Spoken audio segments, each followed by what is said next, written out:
Good evening, everybody. I'm Brad Means. Thank you for joining us. Jenny is on assignment tonight as coverage you can count on begins with South Carolina schools working to get their teachers vaccinated. The governor wants to see districts work with local health care providers to try to make that happen. The goal here is to get teachers back to face-to-face classes 5 days a week. However, the governor, at this point at least, is not open to bumping teachers up to phase 1A of the state's vaccine rollout. It is not a good idea. It would be a major setback. It would create expectations that cannot be fulfilled, and it would result in taking vaccine away from people who will die if they get the virus and giving it to those who will not if they get the virus, who may not even show symptoms.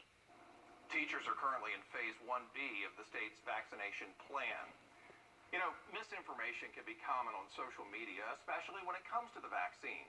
News Channel 6's Mary Calkins spoke with an expert to debunk some of the most common myths, and she is joining us live tonight at Aiken Tech, where a vaccine clinic is set for tomorrow. Mary, there's a lot of misinformation about those shots. That's right, Brad. I spoke with Augusta University's Chief Medical Officer, Dr. Philip Kuhl, about some of these theories.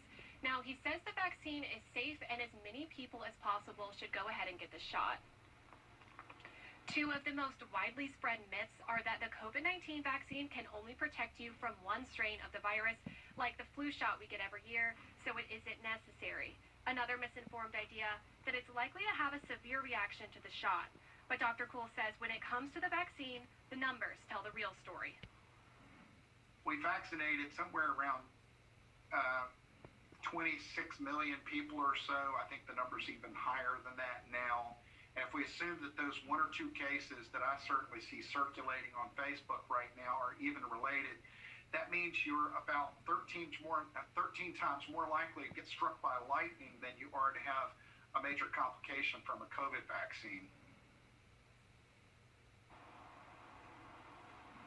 Dr. Kuhl says the COVID vaccine is highly effective against known strains of the virus. He also says in the statistically unlikely event that someone were to contract the virus after getting the vaccine, the case would be more mild.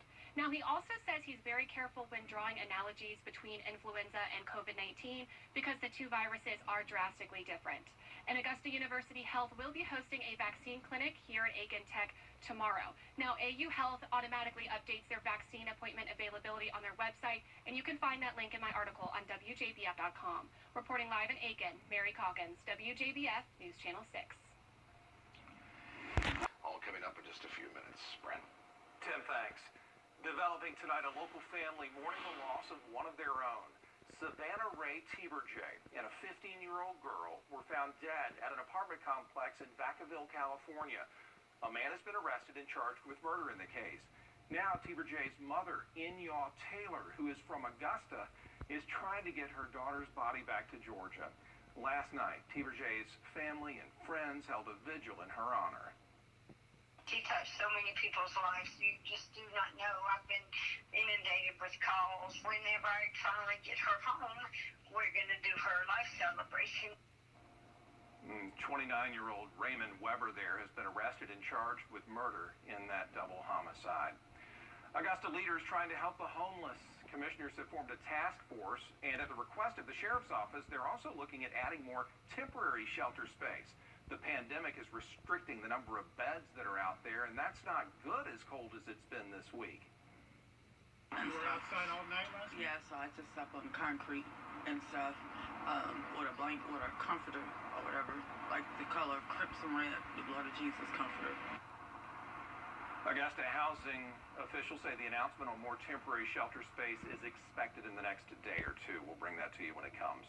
New research is shedding light on poverty in South Carolina. Its poverty rate is higher than the national average.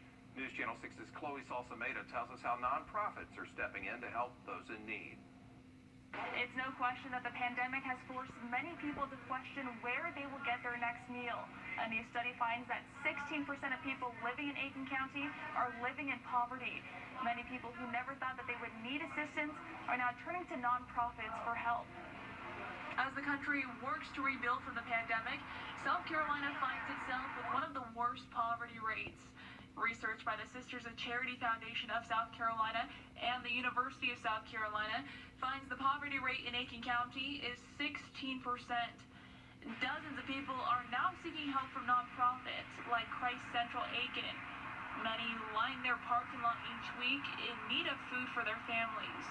We haven't closed since the pandemic started, and we don't see no closing coming no time soon. We're here for the people.